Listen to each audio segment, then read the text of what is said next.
We are glad to welcome you to our channel. Kindly subscribe to our channel and share our videos with your friends and relations.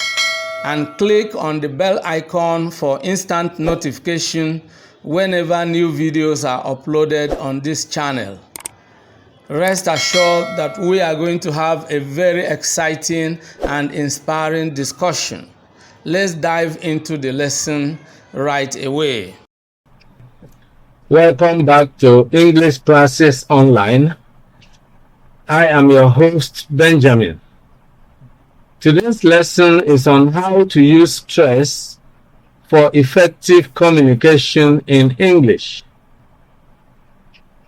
Proper word stress can improve your pronunciation, fluency, and overall clarity.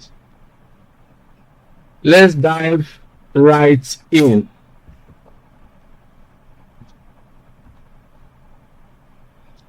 What is word stress? Word stress is the extra force used in pronouncing a word or a syllable to make it sound louder and longer. It is the emphasis placed on a particular syllable within a word. In a word of two or more syllables, stress is always placed on a particular syllable within the word. Examples: contract, contract. You will notice that in the first word, emphasis is on the first syllable, contract.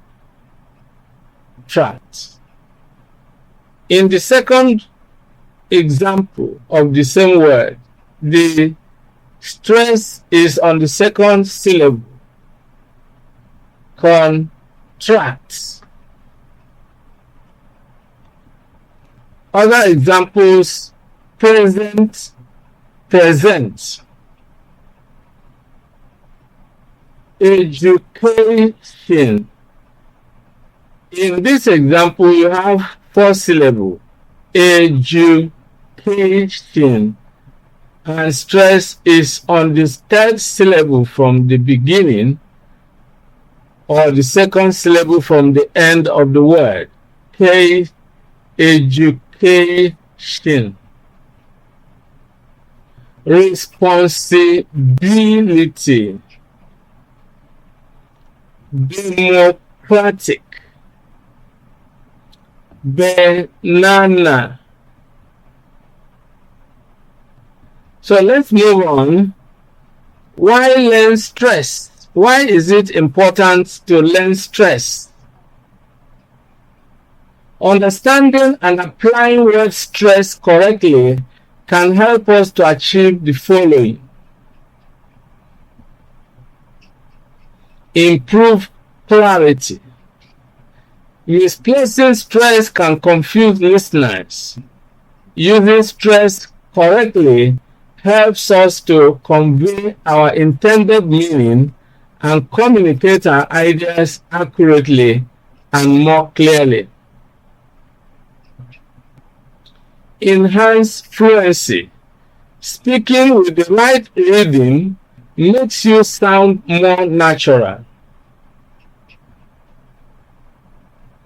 Avoid misunderstandings. Some words change meaning based on stress, so stress is used to communicate meaning clearly in English speech. Consider the word project as a noun, meaning a piece of work undertaken. Then consider the other word project, a verb, meaning to communicate clearly. The same word, project, but stress is used to make the meaning clear in each case. When you place stress on the first syllable, what you get is a noun, project. But when you place stress on the second syllable, what you get or what you have is a verb, project.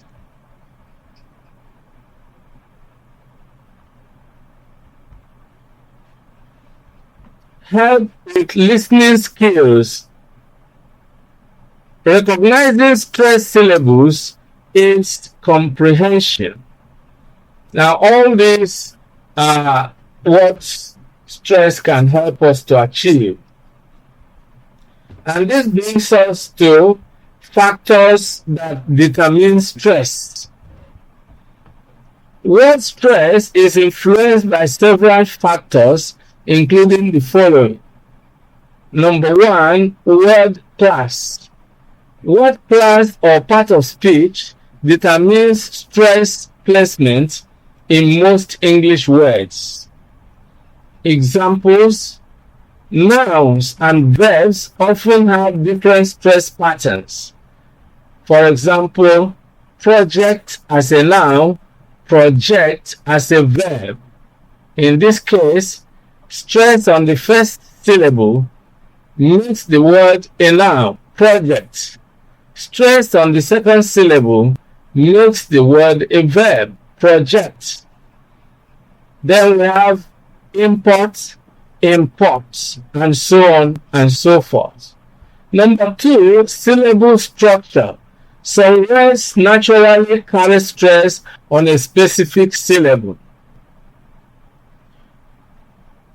Monosyllabic words are classified into content words and function words.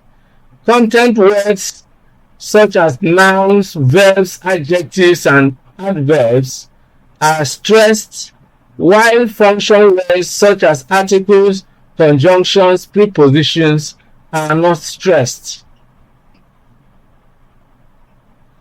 Disyllabic words, which means words of two syllables, have stress either on the first or second syllable, depending on vowel quality or word class. Now let's consider vowel quality determining where stress is placed. The word teacher. Stress is on the first syllable because that syllable has a stronger vowel quality. You have the long E sound, E, teacher, on the first syllable, and that is why that syllable is stressed. The second syllable contains a short sound, and so it is not stressed. Teacher. Then the second example, divine. Stress is on the second syllable, vine, because that syllable contains a diphthong I, while the first syllable contains a short vowel. So here we can see how vowel quality determines stress. How does word class determine stress? We have already seen it in words like produce as a noun, produce as a verb, object as a noun, object as a verb.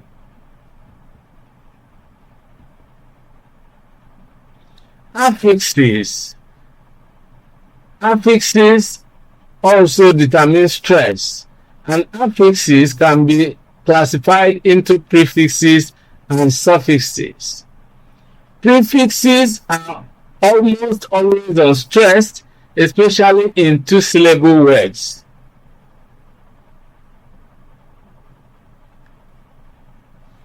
For example, in the word return, the prefix is re, and so it is not stressed. Return. Likewise, in the word about, the prefix is about.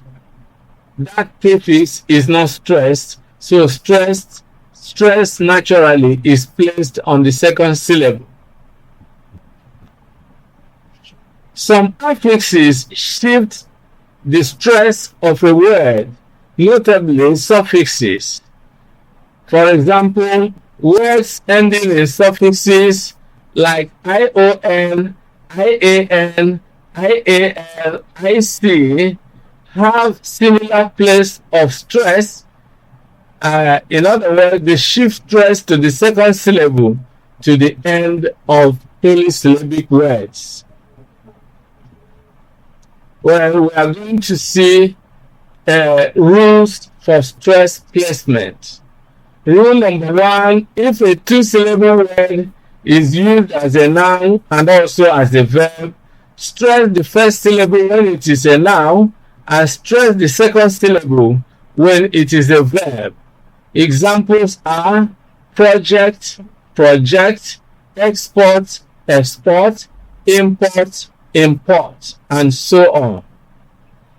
Rule number 2, if a two-syllable word is used as a noun and also as an adjective, stress the first syllable when it is a noun and stress the second syllable when it is an adjective.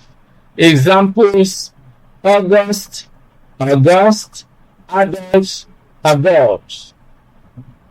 Rule number 3, if a two-syllable word is used as an adjective and also as a verb, stress the first syllable when it is an adjective and stress the second syllable when it is a verb. Examples: present, present, absent, absent, frequent, frequent, and so on.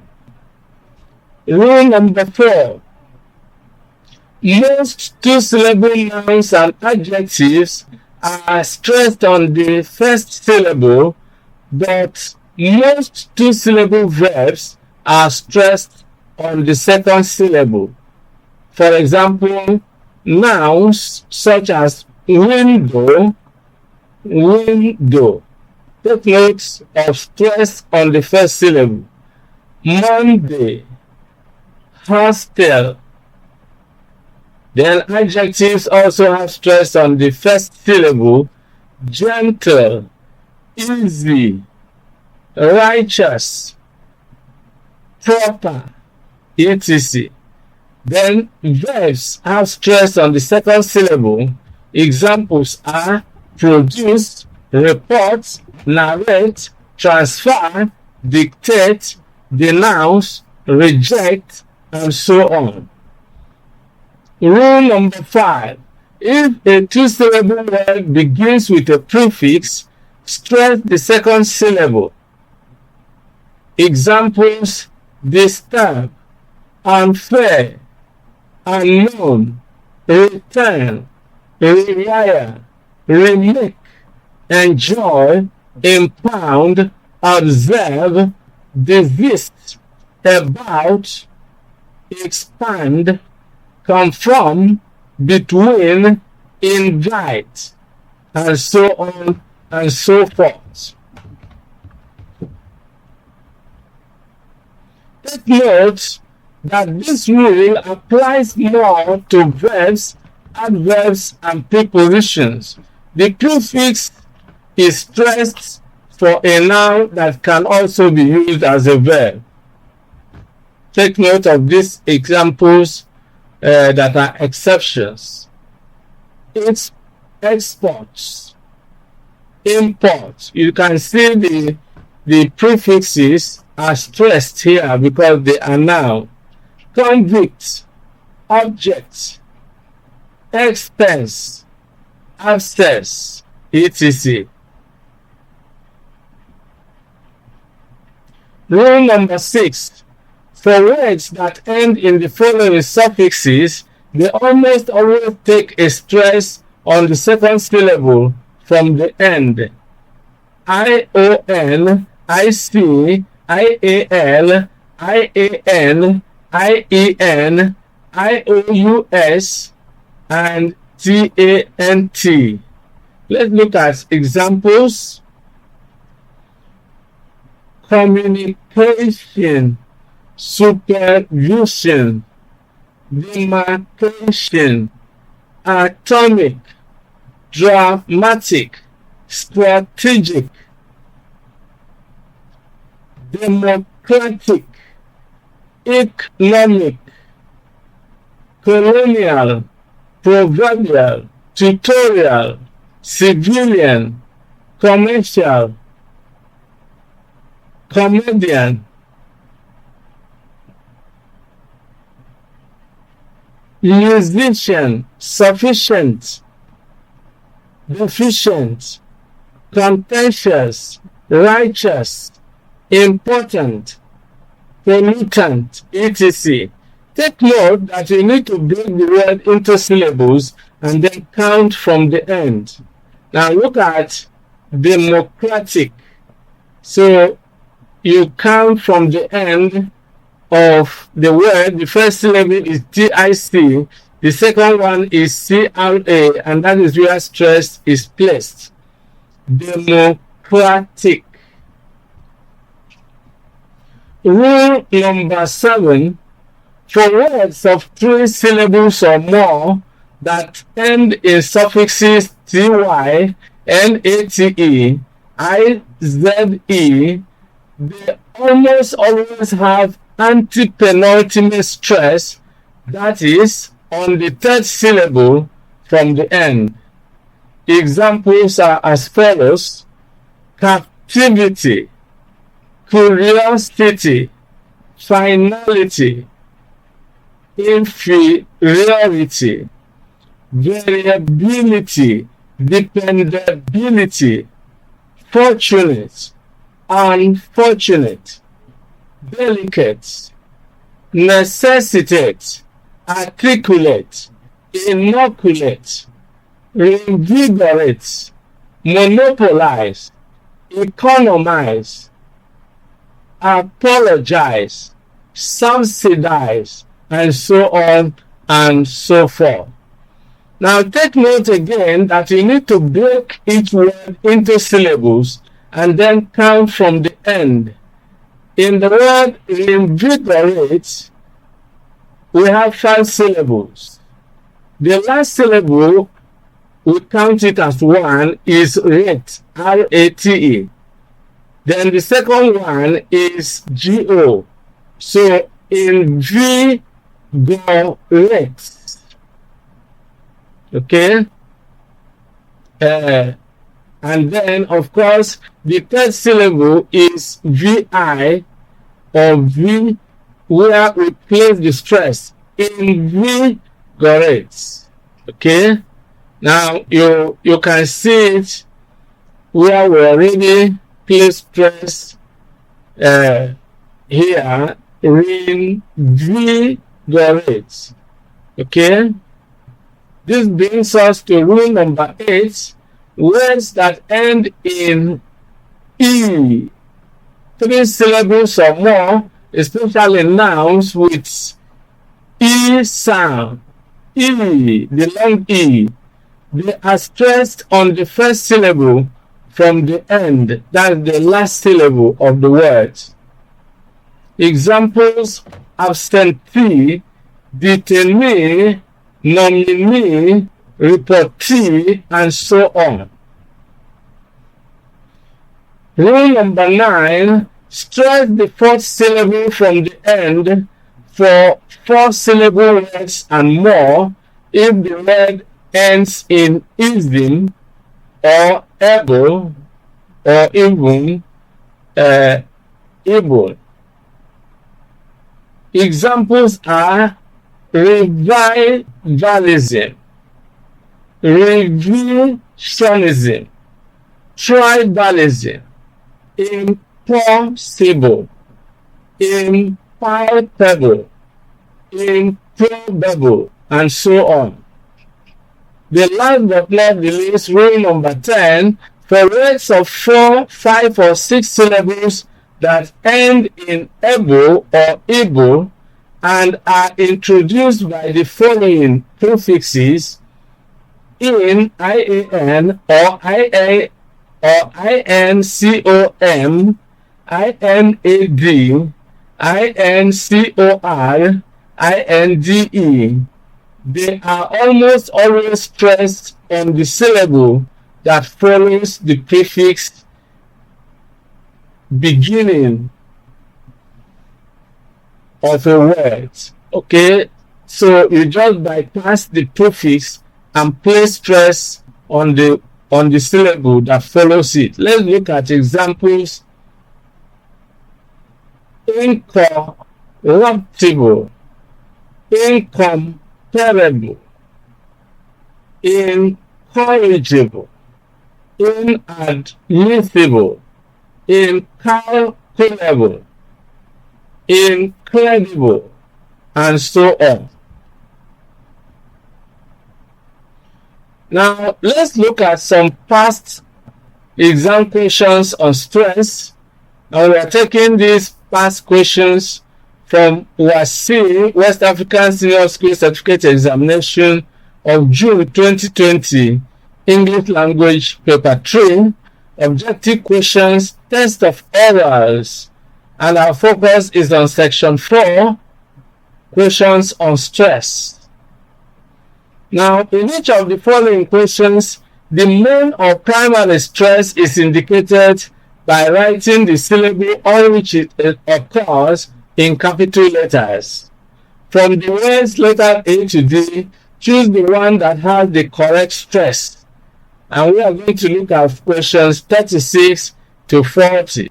You can pause the video here and go through the questions. But right now, we are going to take the questions one by one, beginning with question number 6. Overwhelming. Option A, stress is on O, the first syllable. Overwhelming. Well, with intuition, you will notice that if you place stress on the wrong syllable, it sounds unnatural. B, overwhelming doesn't sound like an English word. Overwhelming. If you place stress on the with intuition, you know it sounds quite unnatural. C, overwhelming. This sounds more like it when you place stress on overwhelming. You with intuition, you know this sounds natural as an English word. D, overwhelming doesn't really sound English. So, as a matter of fact, the correct option is C, overwhelming. So in this case, in the absence of any applicable rule, you can use your intuition. Just as I guided you through this, we didn't have any rule in the list of rules that we studied so far where this word fits in. But with the rule of intuition, we can determine stress. Okay? This brings us to question number 37. Melancholy. Well, you see, that word is frequently mispronounced, just as you heard me pronounce. That was a wrong way to pronounce it. Option A, melancholy. This sounds the natural way to pronounce this word because it is a noun, and in most nouns, words, in most nouns, you have stress on the first syllable. Well, in B, we have melancholy. This is how most people, especially second language English users, tend to place stress on the second syllable, but that is wrong. C, melancholy. It sounds unnatural. D, melancholy doesn't sound English at all. So the correct answer is A, melancholy. The rule here is again the rule of intuition, but sometimes you can misapply intuition if you have always listened to some second language users of English who tend to mispronounce some words. So you will get your intuition wrong in this case. Okay, so it is always important that you practice how to place stress on various English words, which is also why we are watching this particular lesson on stress placement. This brings us to question number 38, inflammation. Option A, inflammation. Even with intuition, you know it doesn't sound English.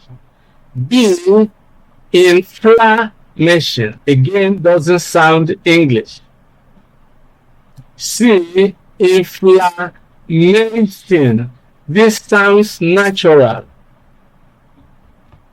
D, inflammation. Doesn't sound natural at all. The correct answer is C, inflammation. And you can recall that we have a rule that actually applies here. For words that end in the following suffixes, they almost always take stress on the second syllable from the end, and the first is ION. So ION here is what ends this word. And so we place stress on the second syllable from the end of the word.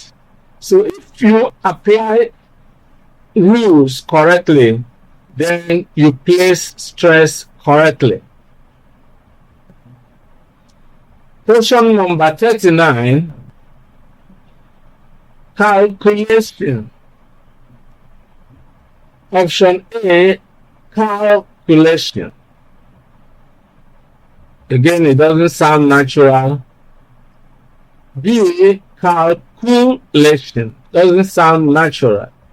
C, calculation. Sounds natural. D, calculation. It sounds strange. All right? So you can always begin with intuition, and then you notice you find out if there is a particular rule of stress that you know that applies. So the answer is C, calculation. Already we know a rule that applies here, the rule of the suffix that ends the word. The word ends in ION, so stress is placed on the second syllable from the end of the word. The last but not the least question, question 40, economic. Option A, economic. Well, it sounds strange. B, economic. Again, doesn't sound natural. C, economic. This sounds more natural. D, economic. Sounds quite strange. So the correct answer is C, economic. Now, there is a rule because for words that end in the following suffixes, they almost always take a stress on the second syllable from the end of the word. And one of them is IC, which is what this word ends in. So we place stress on the second syllable from the end of the word. And what we have is economic. All right? Now, if you found this helpful, don't forget to like, share, and subscribe for more educational content. Also, don't hesitate to leave your questions or requests in the comments below. Thanks for watching and see you in the next class. Many thanks for watching today's video. A big thank you to all of you out there for being part of today's episode. I hope you enjoyed the video. If you did, kindly subscribe to this channel. Subscribe now as a way of giving us support. For notification about new videos, click on the bell icon. You will find the bell icon. Click on it so that whenever a new video is uploaded, you will be instantly notified. If you have actually enjoyed the video, like and share the video with your friends and relatives. This is very important. If you have any comments, leave your comments below. Any questions, any suggestions, we would gladly receive them and respond promptly and positively to them. See you in the next video. I look forward to always seeing you in the new video